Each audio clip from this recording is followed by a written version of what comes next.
네, 안녕하세요. 오늘을 읽는 책입니다. 오랜만에 뵙겠습니다. 지난주는 자발적 파업에 의해서 방송을 진행하지 못했습니다. 이유는 총선입니다. 4월 11일 사전투표 때부터 4월 16일 결과가 발표될 때까지 불면의 밤을 보내느라 심신이 말이 아니었습니다. 해서 부득이하게 일주일 동안 자발적 파업에 돌입했습니다. 깊이 헤아려 주시기 바랍니다. 오늘은 만화가 조남준의 역사 만화 반민특위 전 골랐습니다. 21대 총선을 두고 제2의 반민특위다 라고 말한 사람들이 있었죠. 저도 그렇게 생각했었습니다. 이 책을 고른 이유는 저간의 맥락을 생각하셔서 판단하셨으면 좋겠습니다. 첫 페이지에서 보여드리고 있듯이 만화 형식입니다. 기존 연구에 충실하면서 시각적 자료 그리고 보시다시피 이런 만화의 방식을 빌어서 흥미진진하게 반민특위의 생이라고 해봐야 1년쯤 되는 기간입니다만은 반민특위의 생을 잘 우리에게 보여주고 있습니다. 이 1848년 9월부터 49년 9월까지 반민족행위특별조사위원회의 일생을 일목요연하게 보여주는 책이다. 이렇게 말씀드리면 정확하지 않을까 싶습니다. 첫 장면은 테러리스트 백민태가 노덕수를 찾아와서 몇몇 사람들을 제거하겠다는 지시를 받고 있는 장면입니다. 이 노덕술은 여러 차례 말씀드렸으니까 반복하진 않겠습니다만은 이 컷에서 노덕술이 하는 말 들어보십시오. 지금 국회에는 빨갱이 같은 작자들이 반민특위에 앞장서고 있어. 반민특위가 발족되면 우리는 물론 저명한 인사들이 고생하게 되네. 이 1년 동안에 걸쳐 진행되었던 반민특위, 반민족행위특별조사위원회의 활동이 실패로 돌아가면서 지금까지도 이 노덕술의 말이 살아있는 유령이라는 그 형용모순이 성립할 것 같은데요. 살아있는 유령의 말처럼 우리 주위를 떠돌고 있죠. 21대 국회에서는 제2의 반민특위가 다시 출범해서, 물론 이름은 다르겠습니다만은 출범해서 개혁 과제들 수행해 나갈지, 노덕술의 언어들이 망령처럼 되살아나서 우리를 괴롭히는 걸 끊어낼 수 있을지 장욱 기대가 됩니다. 여러분과 함께 눈을 부릅뜨고 지켜보도록 하죠. 자, 그러면 조남준의 역사 만화 반민특위전 조금 구체적으로 살펴보겠습니다. 긴 설명이 필요 없을 줄 압니다만은 이 반민특위는 반민족행위특별조사위원회의 준말입니다. 이 기구가 설치된 목적은 바로 일제강점기 34년 11개월간 자행된 친일파의 반민족 행위를 처벌하기 위해서였습니다. 그리고 이 기구는 바로 재헌국회에 설치되었었죠. 1948년 9월 22일 법률 제3호로 반민법이 공포되었고요. 국회, 곧 재헌국회는 반민특위 구성에 나서서 10월 12일 그 구성을 완료합니다. 그런데 1949년 6월에서 8월에 걸친 국회 프락치 사건, 국회 간첩 사건이죠. 그리고 49년 6월 6일 경찰의 반민특위 습격 사건을 겪으면서 와해되고 맙니다. 짤막한 1년의 생을 마감하고 맙니다. 네, 짤막했을망정 성공적이었다면 그 의의가 분명히 없지 않을 텐데 철저하게 실패로 돌아갑니다. 이 실패를 야기한 결정적인 이 정치적인 힘은 미 군정과 이승만 중심의 권력이었죠. 이 얘기는 두말할 필요가 없을 줄 압니다.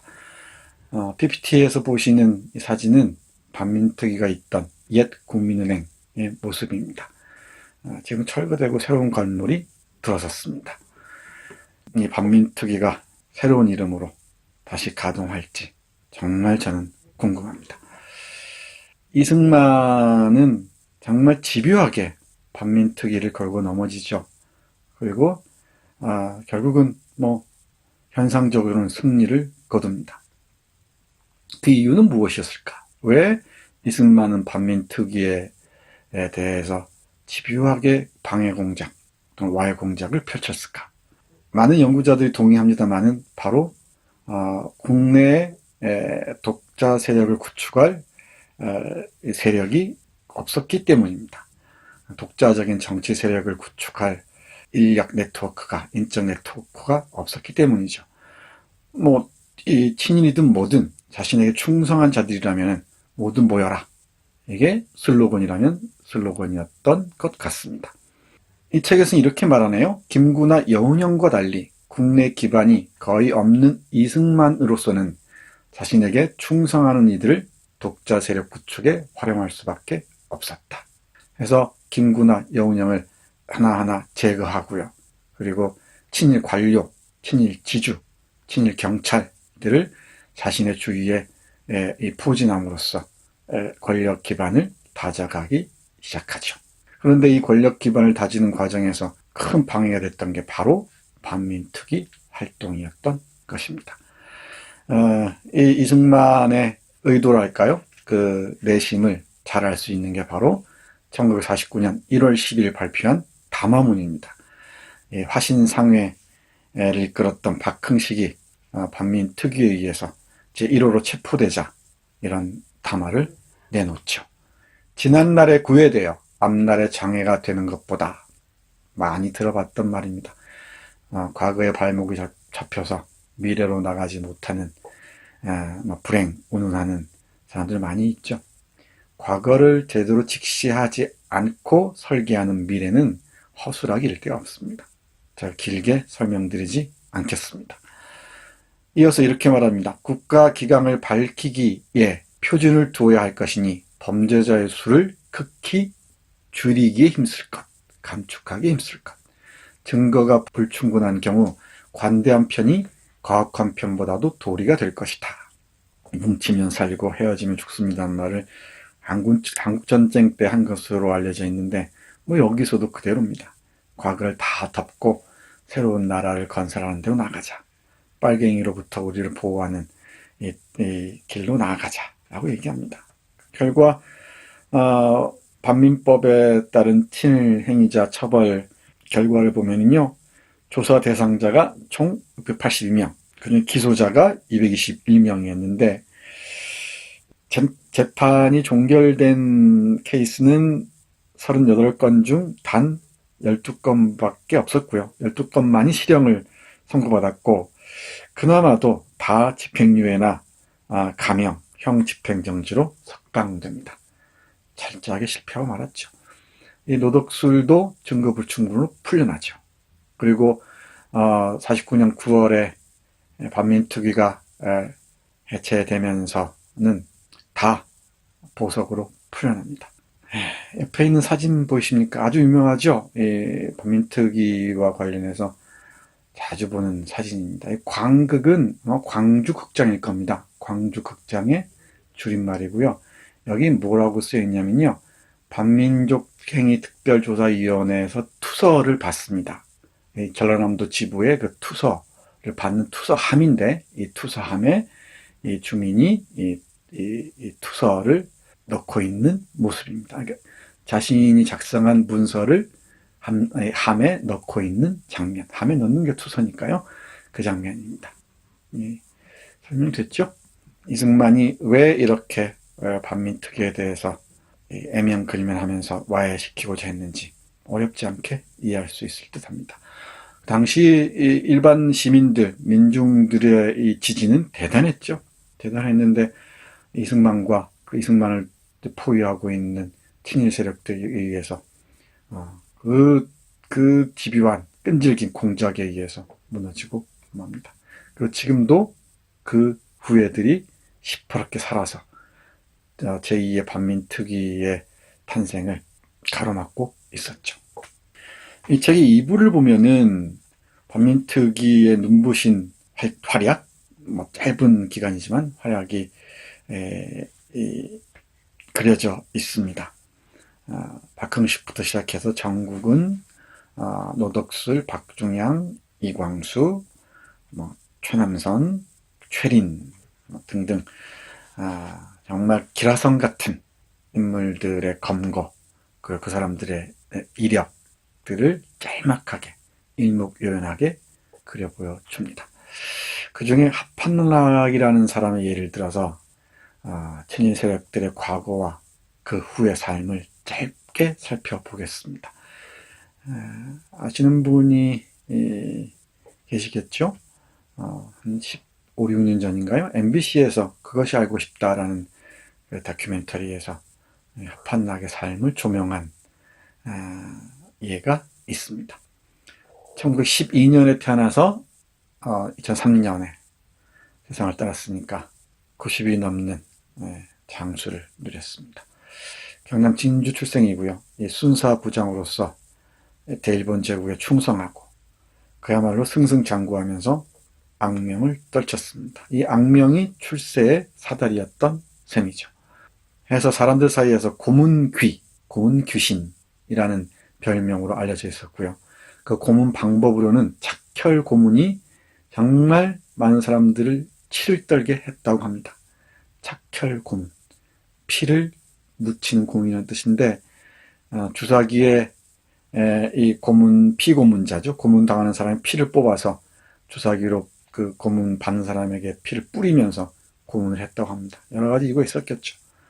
피를 뽑아서 너를 죽여버리겠어 라는 협박, 너 빨갱이지 하는 이 경고 등등을 다 담고 있었던 것 같습니다. 그럼에도 자신의 죄악을 끝까지 부인합니다. 이 합한락은 친후의 불온 전단 사건으로 체포됐던 여경수라는 분의 어머니의 고발로 체포가 됐다고 합니다.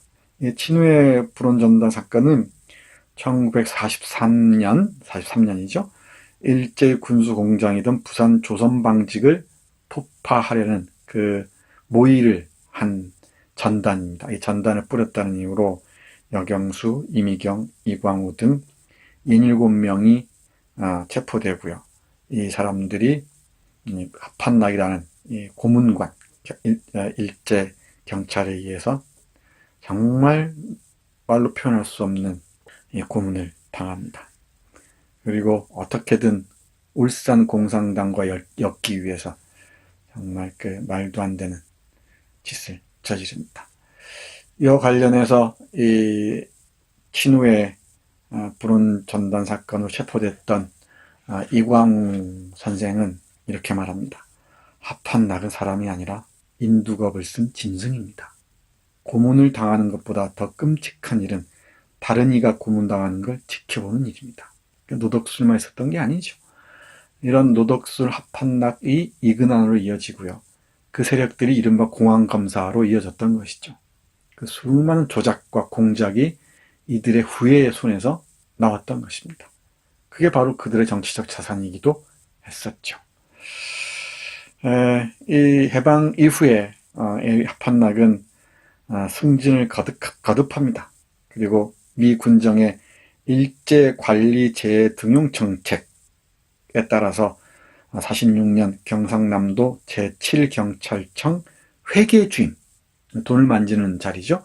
회계주임을 근무하면서 일본 적산 처리에 관여해 엄청난 부를 축적합니다. 적산은 일본 사람들이 남기고 간 재산이죠. 이 재산을 대부분 친일 세력들이 소유하게 되죠. 땅이든 공장이든 아니면 돈이든. 왜 아니겠습니까? 광주의 전남방적 이런 행보들 잘 보십시오. 주인이 사라진 그 재산들, 부동산이든 동산이든 재산들을 이 친일 세력들이 다 장악하게 되는 것입니다. 그리고 그 후예들이 그 뒤로 떵떵거리며 살게 되죠. 그런데 이 재미있는 그 에피소드가 하나 있는데요.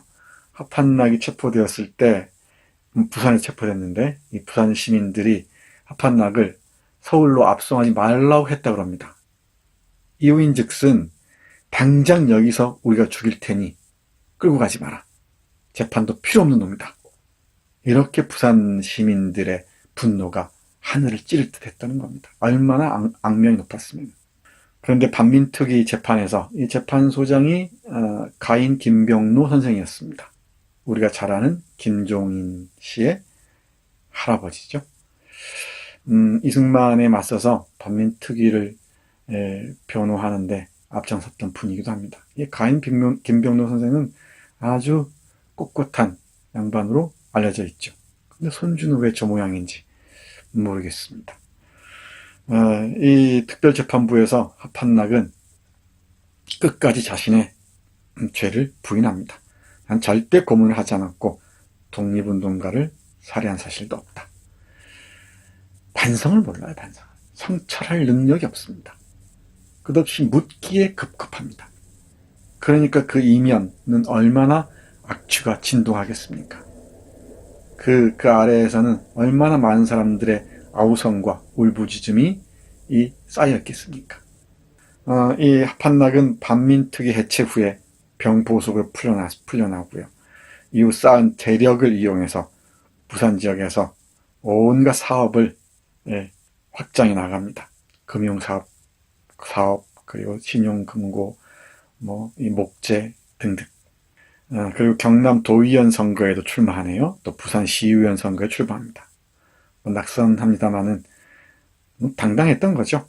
그리고 97년에는 기부를 많이 했다는 이유로 부산시장으로부터 상을 받기도 합니다. 훌륭하죠.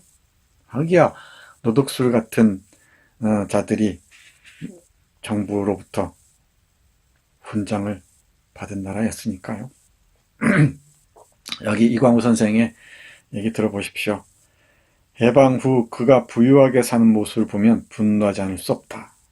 친일파는 국회의원이 되고 독립운동가는 국회를 지키는 수위가 된다더니 수위라도 하면 다행이죠. 쪽방에 살면서 정말 힘겨운 삶을 유지해야 했습니다. 지금도 크게 사정은 다르지 않은 것 같습니다. 이번 새로 출범하는 국회에서 어떤 일을 할지 제2의 반민특위는 어떤 방식으로 구성될지 저는 정말 궁금합니다. 반민특위가 와야 되는 과정 짧게 보겠습니다. 이 집요한 방해 공작이 펼쳐지고요.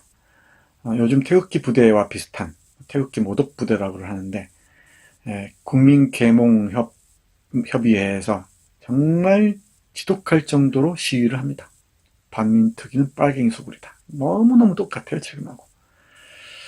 그래서 49년 6월 6일 반민특위 사무실을 습격하고요. 그리고 국회에 남로당 프락치가 있다는 이유로 이른바 국회 프락치 사건을 일으킵니다. 낯설지 않죠? 그리고 49년 9월 22일 결국 특위 활동이 종료되고 맙니다. 식민지 지배의 악행들을 일면이나마 정리하고자 했던 반민특위의 노력은 결국 무산되고 맙니다. 이게 그 이후로 지금까지 우리의 역사에 깊은 상처가 돼서 때만 되면은 우리를 괴롭히곤 했던 것입니다. 그리고 그 후예들이 유령처럼 되살아나서 우리를 습격하곤 했던 것이죠. 반민특위는 국론 분열의 상징이라거니, 그리고 위안부는 강제동원이 아니라거니, 이영훈이나 안병직이나 나경원이나 한승조나 낯설지가 않죠. 이런 사람들이 살아서 저렇게 아베를 지지하고 있는 형국인이 말해 더 못하겠습니까? 이 사진은 당기 4282년, 그러니까 1949년 9월 5일날 반민특위가 마무리를 하면서 찍은 사진입니다. 밑에 부분이 좀 잘렸는데요. 심사부 기념사진입니다. 이것도 아주 유명한 사진입니다. 기억해 두십시오. 마무리할까요? 이 광화문 촛불 어마어마한 물결이었죠. 이 요구가 국회로까지 이어진 것 같습니다. 많은 사람이 동의할 겁니다. 광화문에서 서초 지나서 여의도까지 왔습니다. 여기에서 이 새로운 제2의 반민특위는 가능할까? 반민특위란 언론개혁과 검찰개혁, 사학법 개정, 수많은 난제들이 놓여 있죠. 다 기억하실 겁니다.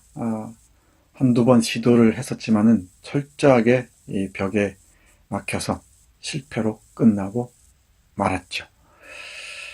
이 책의 저자 조남준은 이렇게 말합니다. 일본과 역사전쟁이 끝나지 않은 오늘날도 여전히 친일 망언이 쏟아지고 있다. 앞으로도 계속 이어질 겁니다. 제대로 제2의 반민특위가 가동하지 않는다는 말이죠. 해방 후 발족한 반민특위가 격렬한 저항에 무너지는 과정을 보면 오늘 우리의 현실과 크게 다르지 않음을 알 수 있다. 싸움의 역사는 반복된다.